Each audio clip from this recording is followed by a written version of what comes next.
Hello and welcome to another video. My name is Em and today I'm going to be sketching some fall harvesty kind of vegetables with Arrtx color pencils. They are sponsoring this video and they sent me a pack of 126 color pencils. So I'm really excited to try them out and show you what they look like. They're pretty cool. I like them a lot actually. They came in a huge array of colors. I was pretty impressed with the color mix actually. There's highly saturated ones, there's muted tones, there's a wide selection of pastels and really dark colors, which is like my main go-to thing when I'm looking at color pencils. I always want to have some really dark darks, but also some very nice range of pastel. I'm not as much of a mid-tone kind of girl, but obviously you have to use mid-tones too. But it's just that that's the kind of stuff that I look for. So they did have that. So I was jazzed about that. And as a bonus, they also have 3 neon colors, which we all know I need neon colors. That's pretty much imperative for me. They had neon pink, neon yellow, and neon orange. And that's basically all I need. I don't use any other neon colors. Very, very rarely would I ever go for one. So I'm super jazzed about that. This is me right here being excited about the neon yellow. It comes up very well. So does the fluorescent orange and the pink. I was pretty like, oh wow, it actually is like really pigmented and very, very smooth. So that's cool. So these look great. They're wax based, I believe. And yeah, 126 colors. This is really all the color range you could possibly need, or at least I could possibly need if I'm looking at a pencil pack. Just getting my sharpener out to get them all ready because I like them to be really sharp tip. I don't know what the best sharpener is. I'm sure you could use a long point sharpener for these. I used my short point one just because I'm used to it, and for color pencils, I tend to go towards that. But I'm pretty sure these would be okay with a long point sharpener because they're really solid. None of them were broken. I didn't have anything weird going on with the tips, which is great because they went through shipping. So I was like worried about that, but no, not one single one had a problem with, when you sharpen it and then like the lead comes out or whatever, it breaks. Didn't have a single problem like that. So I was pretty jazzed. And I was really jazzed to be drawing some harvest veggies. I love drawing corn. I used a couple different references for this that I can put up, but I kind of just made it up out of my head. I really just wanted to make like those leaves of the corn that you pull off. Now that's going to bother me. What are those called? The things on corn that you pull down. I really wanted to make those like wavy and swirly. And also, my idea for the corn was that I didn't want to over explain the kernels. I just wanted to do sort of, my blurry technique that I'm working on. I wanted to do that, but with a corn. And part of that is going to be not focusing too much on a lot of detail. And that's why corn is so challenging. And I like to do it from time to time, especially in the fall. One, I really like corn. Two, it's easy to get lost in those details, and there's so many kernels, and kernels like teeth. You don't want to be doing every single one because that's not going to get us anywhere. So I wanted to see how far I could push it with that. Anyways, long story short, sorry. And I wanted to, so I picked where I put those kernels very specifically so that I could show the shape that the corn was in, because it's in kind of a weird little shape. And I wanted to just use the kernels as a way to define that, and not so much, just like, kernels are there. You know what I mean? Am I going on for too long about the kernels? Sorry, I'll stop. I'm sure you get it.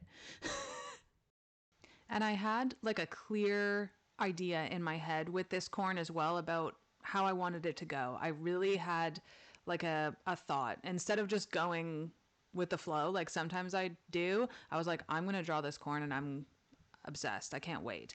And I was also just really jazzed about like what this page was going to be because I just wanted to get into like a harvesty fall mood. So I was like, let me do some fall vegetables, which I think we all know by this point that I really love. So I took up this little section of the page, I kind of put it in a box, and I sort of did that with each one of them. And because I wanted to do the thing where I blended into the background. So I wanted to give myself a background. And the second I give myself a background, I'm going to be going outside of those lines. I can't help myself. That's just how it's going to be. I really like that look.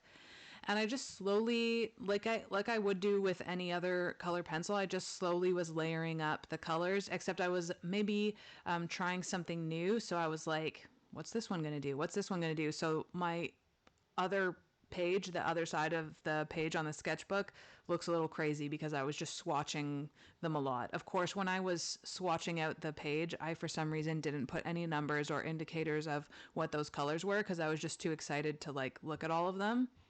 Sorry. So that's going to not be helpful for me at all, but you know, you can kind of guess guess what they are.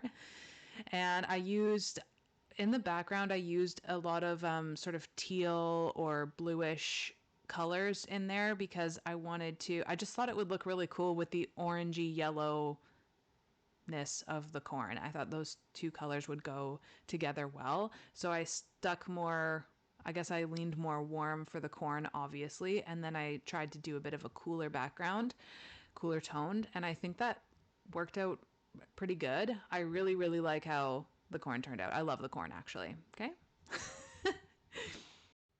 I actually showed my sister the corn, a picture of it as I was working on this page, and I told her this is corn, and she said that I'm at a point now in my art where I don't need to tell her what it is that I drew because she can tell. So that was actually really cool and nice of her. Another thing I wanted to mention is you can see here I did a little bit of erasing. I wanted to test to see how I could erase it, which it did really, really well. So I think if you wanted to sketch with these, you could definitely do that because it erased fabulously. I was pretty impressed with them. And you can see the colors are like really bright as well. So this is like a great, because of how many colors there are, I think it's a great starter pack for anybody who's looking for, you know, something like that where you're just trying to get like as many good colors in as you can. I'm trying to like find a way to explain like the colors are very original looking. Like they have a really good variation kind of colors that I would look for where there's like I said the muted tones, but then also some really nice bright colors that can complement those tones and you can never go wrong with a neon orange. I think we all know that about me. I did use the neon orange in the corn, but just so very slightly that I don't think it was more the neon yellow I went for the corn. But I think now with this pumpkin you'll see it come through because I'm pretty sure I do use it quite a bit here. So going with the same style that I was doing before as well. I want to create a background. But I was like, okay, let me do this with a pumpkin. There is nothing more that I love in fall to draw than a nice knobbly pumpkin or gourd. I don't judge. Why would I? It's a gourd. Anyways, so I decided to tape it off just to see if that would be cool. Just and it's also like a bigger. It was taking up the whole bottom of the page. I was using actually, yeah, the neon pink for this too. I thought pink in the pumpkins for some reason that was doing it for me to add a lot of pink in there, and I think it turned out pretty cool actually. When don't I think that something turned out cool though? I'm like a really big tooter of my own horn. That's something about me. You have to. You have to be your own biggest fan, right? So I decided to tape off the sides because this one was going to be a lot bigger and I just thought it would look kind of cool. Even though I like messy edges, sometimes how that looks, I still decided let's just see what happens because it was getting a little out of hand. And when it gets to a certain bigness, I don't know if this happens for other people, but when your image is like, I don't know, it's like outside the spectrum of where my eyes are able to focus on the whole thing at once, then I lose the perspective really easily and it tends to get like wonky. So I like to work within a border especially. And this pumpkin was definitely in that range for me. The corn would have been like is the perfect size for me to sort of see the whole picture and not get lost. But yeah, it's great for me to put a border personally in a situation like this. So that's why I went for the tape. And the tape I used a little bit the wrong thing. It kind of stuck to the paper a bit. I think I pushed it in a bit too much, but that's fine. It worked great. Otherwise, who cares? It's really just like a fun sketch anyway. So I did these little knobbies and I took my really dark colors. It comes with like a nice dark purple, a really good couple of warm dark purpley reds, just like exactly what I love. I will always go for a dark color. It's always got to be like a dark kind of wine red or a dark purple, that kind of thing. The kind of stuff that I like, or like a dark green. So I had those. And then I got a little braver because I was like, let me put like a more saturated, darker color. I didn't feel like the pumpkin was popping enough because I wasn't being brave enough with the dark colors. So I got this more orangey red and I really, really liked that color. There are some of them that I'm like, oh, this is just so me. And I have a sweater that also is this orange red color that I used. And it's just about my favorite fall sweater and I love it so much. I bought it last year and I can't wait to wear it, but it's not quite time yet. It's sort of still t-shirt time right now. Anyways, besides the point. So, of course, with these little knobbies, and that was what I was going to make the thing that pops out to you the most in this image, and everything else was going to be a bit more blurry. And so I did my darkest colors into those shadows of where those little knobbly things on the pumpkin are, and where the pumpkin is sitting. I'll show you the reference photo I used for this, except I changed it quite a bit. I loosely used a reference photo, but I don't know how much help it'll be because I just kind of had it as it's a pumpkin and it's generally the shape of this, but I added a lot of stuff to it to change it. So, and yeah, I love doing the vine thing on pumpkins too. It brings me so much joy. I love making pumpkins.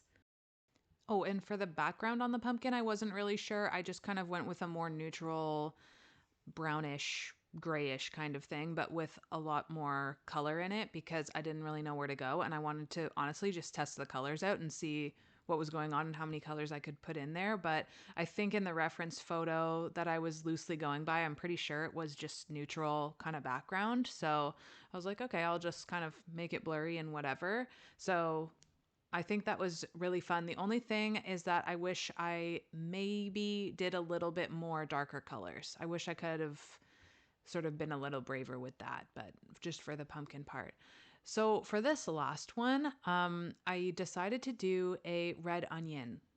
I love, for me, when I think about harvest vegetables and stuff, I always think about red onions just because there's this carrot dish that I like to make, and it's red onion forward, if you will. So it just like something about red onions always makes me think about fall, and also just the color of them too. It just like feels fall to me, even though we have red onions all year long, obviously. I don't know, just something about them. I wanted to put them in the page. Now, I have taken this reference photo for this red onion myself, and I used it in a previous video. So anytime I have like a reference photo, obviously that I took that I like, I'm going to use that. So that's of course free to use. I'll put it up here because I did go by this reference photo for the reason that I keep wanting to practice it. Really, I am having a hard time nailing this onion thing down and figuring out where to put the details, where not to put as many details and leave it out. So I'm still trying to work on that. And I did previously when I was studying this photo, I did it in oil paint. So I was like, perfect time to try it with color pencils, especially with like how many different pinks and purples I had at my disposal. I was like, I might as well use that, right? The thing I like about color pencils in general over painting, I love painting, but you have literally an unlimited amount of things you can do with painting because you just have so many colors to mix. And sometimes my brain goes, hey, mix all those colors. Make as many colors as you can. And that's not really not helping me. I don't know why I do that. It's just like I like how color pencils, you've got this. You can only do a certain amount, and that narrowing it down, because I don't want to say I'm working with a limited color palette. Obviously, this is a huge color palette. There's 126 colors, and I always use a lot of colors, but when in my head, it's limited, and that helps me. I hope that makes sense, or that was useful for me to even say. Last time I did this red onion as well, I had a hard time working out how to do these little roots or whatever as at the bottom of it. So I decided to keep it minimal, and I just erased a little string here and there and kind of put a bit of a shadow. I didn't want to make it the whole situation, so I just kept it, in sort of very background, not really going to focus on it too much. I wanted to have fun.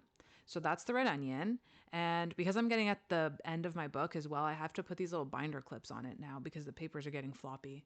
Anyways, these were super smooth texture. It was really fun to use them. I had a great time. Loved them. And I hope you enjoyed this video. And this is the finished result. And I hope you go out and draw some harvest vegetables. Have so much fun, okay? See you next week. Bye.